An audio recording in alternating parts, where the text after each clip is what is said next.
Et oui, car c'est l'actu du jour. La LFP a acté le classement de cette saison 2019-2020, ce qui signifie que l'Olympique de Marseille est deuxième et restera deuxième cette saison. Pas de play-off, mon cher Jean-Michel.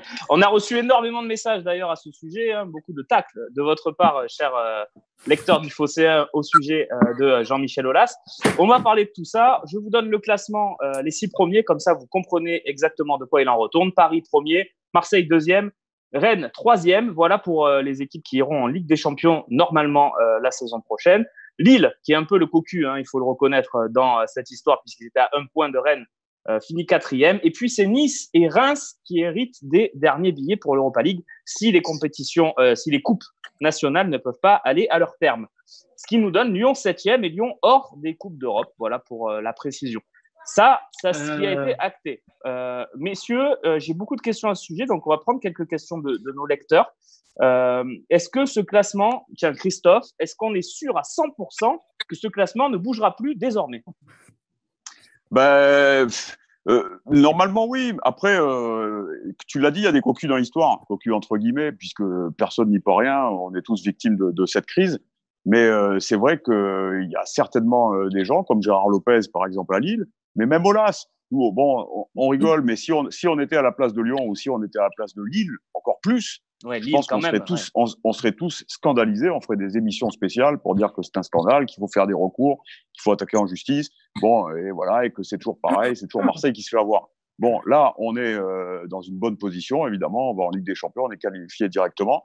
Donc voilà, moi je pense que ça bougera plus parce que il va y avoir certainement une pression sur les potentiels plaignants. Pour justement d'un point de vue moral, pour pas aller trop loin, parce que c'est déjà une sale histoire, c'est une histoire de santé publique et il faut pas en rajouter. Mais je pense qu'il y aura toujours des recours possibles, à moins que ce soit vraiment bien ficelé de la part de la Ligue et de la Fédé. Mais sinon, peut-être qu'on va assister à des recours qui vont durer. Mais à mon avis, ça va s'arrêter là. Tiens, on a une question. Oui, vas-y, Romain. Juste préciser quelque chose quand même très important, notamment pour la 3e place.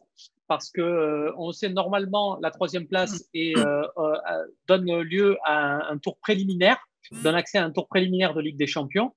Là maintenant du côté rennais, on va beaucoup regarder les décisions européennes parce que si la Ligue Europa ne va pas à son terme, il y a une place, un accès en Ligue des Champions direct qui se libère et ça va pour le 3e club du 5e championnat, à savoir la France, qui veut dire que si l'Europa League ne reprend pas, Rennes sera qualifié directement en Ligue des Champions. C'est aussi ça qui fout bien les boules sûrement à Gérard Lopez à Lille. Merci Romain pour cette précision Braise FM. On va. Pardon, juste. Oui, vas-y Eric. Interviens quand tu veux, bien sûr. Concernant ce sujet, oui, en effet, il y a la place de 3e. Donc, si les Coupes d'Europe vont au bout, il y aura peut-être la place qualificative directement pour Rennes, comme chaque année, quand le vainqueur est déjà qualifié dans son championnat. On connaît l'histoire, puisque ça a eu lieu les 2 dernières saisons. Par contre, attention les gars, on a quand même compris ces derniers jours, avec les gesticulations du président Aulas et avec les quelques déclarations du président Le Gret, président de notre Fédération française de football, et connaissant les relations entre les deux et l'amitié qui les lie, moi déjà je pensais qu'ils allaient, j'en ai parlé hier à la radio, je pensais qu'ils allaient entériner à la 27e journée parce que là Lyon était européen. Il était 5e. Voilà. Et donc finalement ils ont pris le prorata ou la 28e journée, ce qui est à peu près pareil. Mais attention, il y a eu l'info cet après-midi, le président Le Gret a expliqué qu'il n'avait pas encore mis de côté l'idée de faire les 2 finales de coupe, notamment la Coupe de France qui dépend de la Fédération française de football. Tout ça ne rêvait pas, ne pas jouer de foot jusqu'en septembre, juste 2 finales, pour des équipes qui n'ont pas joué pendant 5 mois, ça veut dire quelque chose. Ça veut dire qu'on essaie d'envoyer une bouillée de sauvetage à l'Olympique Lyonnais, parce qu'en gagnant une finale, il pourrait être qualifié du coup. Ça ferait sauter les équipes qui sont donc qui ont eu les dernières places en Europa League. Donc l'histoire n'est pas finie. La bonne nouvelle, c'est que l'OM est 2e. Il y aura sûrement des recours, mais ça va prendre du temps. Et puis la saison prochaine va commencer. Par contre, attention, c'est pas fini l'histoire pour Lyon. Alors oui, et d'ailleurs, j'ai des messages et c'est une autre théorie qui commence à prendre de l'ampleur pour sauver Lyon, la fameuse. Il y a Micheur 305 qui nous dit L'OM en Ligue des Champions, ok, mais que vont-ils faire avec les derniers clubs encore en lice en Ligue des Champions si elle ne va pas à son terme? Vont-ils faire un repêchage, c'est-à-dire peut-être les faire rentrer dans la nouvelle Ligue des Champions, puisque Lyon n'a pas encore été éliminé, ils avaient battu la Juve à l'aller 1-0. Aulas va tout essayer, nous dit-il. Jo nous dit, doit-on s'attendre à des recours d'Aulas? Voilà, il y a quand même ce petit piment, quoi. Il y a beaucoup de questions sur Jean-Michel Aulas. Je vois que on parle plus d'Aulas que de Aulas. En fait, ça nous fait peur. Je t'explique pourquoi, Bastien. Cette théorie-là. Parce qu'il est bon, hein. Et en gros, est-ce que Lyon va pas prendre en repêchage la place de l'OM et l'OM la place de Rennes, si tu veux? Tu vois, non, mais tu vois le. Non, mais tu vois le. S'ils repêchent, d'après moi, ils feront un truc pour les inclure en plus, pas pour prendre la place de quelqu'un, d'après moi. Et puis, l'UEFA, d'après moi, va tout faire pour finir la compétition au mois d'août. J'en suis sûr, quitte à faire dans un seul. À Istanbul, une phase finale à Istanbul. Voilà, des playoffs sur un seul match, c'est possible. D'ailleurs, ça sera génial à suivre si ça arrive. Mais je pense que l'UEFA va tout faire pour aller au bout des compétitions, à mon avis. Une autre question qui a son importance, du coup, puisque le thème, c'est de savoir si l'OM est finalement soulagé, c'est les finances. C'est T1000 qui nous dit ça. Quel est l'impact de l'arrêt du championnat sur les finances de l'OM? Là, Christophe, on peut quand même être inquiet, non? Oh oui. Ah ben ça c'est clair, hein, l'arrêt du championnat, ça fait une dizaine de matchs en moins en termes de billetterie, que ce soit au Vélodrome ou à l'extérieur. Ça fait de l'argent ça fait beaucoup d'argent en moins. Notamment le classique, hein. Notamment le classique qui rapporte toujours beaucoup d'argent. Le classico qui rapporte énormément d'argent. Il y a évidemment les droits TV qui ne seront pas réglés intégralement. Ils ont réussi à trouver des petits accords qui sont satisfaisants ou pas, j'en sais rien, mais enfin ça couvre absolument pas tout ce que l'OM devait toucher. L'OM, comme le Paris Saint-Germain et Lyon, qui sont les trois clubs les plus exposés, donc qui devaient toucher la plus grosse part de cette dernière tranche des droits TV, contrairement aux clubs qui sont en bas de classement et qui sont moins diffusés. Donc tout ça, évidemment, va faire que l'OM perd beaucoup d'argent sur le coup, mais comme tous les clubs. Donc c'est évidemment pas une bonne nouvelle pour nous, qui étions déjà dans une position assez compliquée. Mais ça, on le sait. On sait qu'il va falloir faire avec, y compris pour le recrutement cet été. Et si recrutement il y a, on l'espère, bien sûr. Mais voilà, ça va engendrer beaucoup de problèmes financiers. On va devoir vendre, mais ça, on le sait déjà. Concrètement, Romain, concrètement, est-ce que ça veut dire que l'OM va devoir en vendre plus ou que juste McCourt va devoir remettre plus? C'est quoi la conséquence? Ça peut être que McCourt remette plus. La différence, par exemple, avec ce que tu vis en 2018, c'est que tu n'as pas la fameuse défaite à 6 points. C'est-à-dire que c'est pas l'OM n'a pas d'argent et dans le même temps, Lyon, par exemple, qui était en concurrence sur de nombreux dossiers, prend les bénéfices de la qualification en Ligue des Champions. Là, c'est tout le monde, entre guillemets, est à la même enseigne. Et surtout, l'OM va pouvoir faire constater le manque à gagner sur certains dossiers, notamment cette distribution des droits télé. Donc, il y a des recours, donc ça prend du temps. Donc, toi, si on te met des recours sur la tête, avec tes petites économies, tu commences un peu à transpirer parce que tu te dis, je vais pas réussir à me faire rembourser et entre-temps, il faut bien que je vive.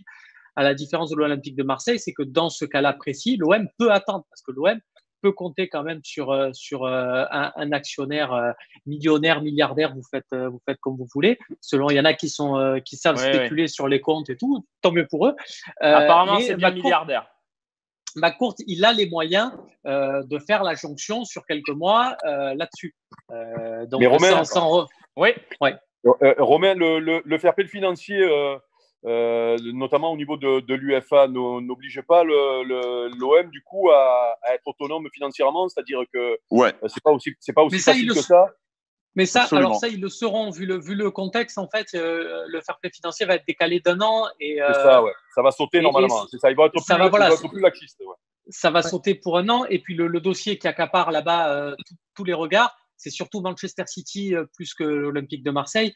Et donc évidemment, si la sanction et c'est ce qui s'annonce va être levée pour un an pour Manchester City, derrière, ça sera pas très compliqué pour les avocats de l'OM de dire, regardez, vous les laissez eux, nous, eux, parce que Manchester City, on parlait d'une exclusion totale, alors que l'Olympique de Marseille était loin de ça, ouais. Donc ça devrait pas poser de soucis. Bon. Ouais, et Romain, allez, oui, y a Bastien, Eric, et on conclut la partie là-dessus. Vas-y, Bastien. Moi, si je peux me permettre, évidemment, je suis d'accord avec tout ce qui est dit parce que c'est des vérités actuelles. Mais ce qui est une vérité, ce que disait Romain Canutti, c'est il va y avoir des recours, tout ça, mais on perd du temps.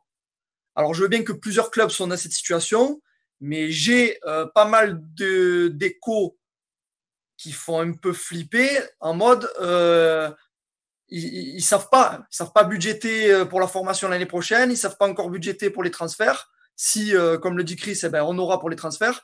Donc, on perd du temps. Et le temps aussi, c'est de l'argent. Et là, je pense qu'il y a des dossiers qu'on risque de soit pas pouvoir s'aligner, soit pas pouvoir régler. J'espère soit qu'on récupérera des sous, mais surtout qu'on ne regrettera pas tout ce qui est en train de pas se faire actuellement à cause de cette situation. D'accord, Bastien. Mais le joueur, Bastien, le joueur, ce que je disais tout à l'heure, le fameux joueur qui attend là, qui veut signer son contrat de suite, ben, il va pas pouvoir aller dans un autre club à l'heure actuelle parce que tous les autres clubs sont en manque financier. Donc, tu n'as pas cette notion-là. Okay. Il y a ce que tu dis, mais il y a aussi une part de stratégie et j'espère que les dirigeants marseillais vont en jouer. C'est-à-dire qu'ils étaient vus comme des vaches à lait. Et là, maintenant, ils vont pouvoir jouer un peu les miskines, comme on dit. Ils vont pouvoir dire, je comprends, il y a la crise, c'est compliqué. Et ils vont pouvoir arrêter de lâcher des billets en veux-tu, en voilà. Ok, donc, Romain. Effectivement, ça peut être intéressant à ce niveau-là aussi d'en jouer. Ok, Romain. Eric, tu voulais en placer une, je t'en prie, et on conclura là-dessus. Non, mais je pense que là, le plus important, puisque j'ai déjà entendu des supporters dire mais qu'est-ce qu'on va faire l'année prochaine en Ligue des Champions? Quand tu as gagné ta place en Ligue des Champions sur le terrain, tu y vas avec l'équipe que tu auras. Et il y a moyen, quand on regarde un petit peu ce qui s'est passé ces derniers temps, et notamment ces 2 dernières années, on se rend compte que des équipes sans grande star, des clubs qui sont pas habitués à la Ligue des Champions, avec un projet cohérent, avec un coach qui a une vraie idée de jeu et qui fait progresser ses joueurs, eh bien, tu peux exister. Surtout, tu peux permettre à tes jeunes joueurs, puisqu'il y en a quand même pas mal à l'OM, de passer un cap. Et moi, quand je vois le travail de Villas-Boas cette année, quand je vois la progression de certains joueurs, notamment le petit Camara, que peut-être on reprendra le débat sur son véritable poste, etc. Même la manière dont il a remis en scène à ma vie. En fait, je me dis, l'année prochaine en Ligue des Champions à l'OM, qu'est-ce qu'on risque, à part de progresser pour une belle surprise cette année en début de saison? Moi, j'ai souvenir de cette année en début de saison, ce qu'on me disait dans la rue sur l'OM cette année. Et moi, j'arrêtais pas de dire, mais attendez, peut-être qu'on va avoir une bonne surprise. À l'arrivée, on l'a eu, la bonne surprise. Je pense qu'on a un bon coach. Moi, la priorité, c'est de le garder, lui. Et après, je pense qu'il faut le laisser bosser. On le va le laisser bosser. Ok, messieurs, je suis obligé d'avancer. Christophe, garde tes munitions pour après, tu pourras le placer. Bien sûr. On va parler du milieu de terrain, justement, puisque tu parlais de Bouba Camara. On va se demander s'il ne faut pas un peu limiter les départs au milieu de terrain parce qu'il y a beaucoup de rumeurs et il pourrait y avoir des départs.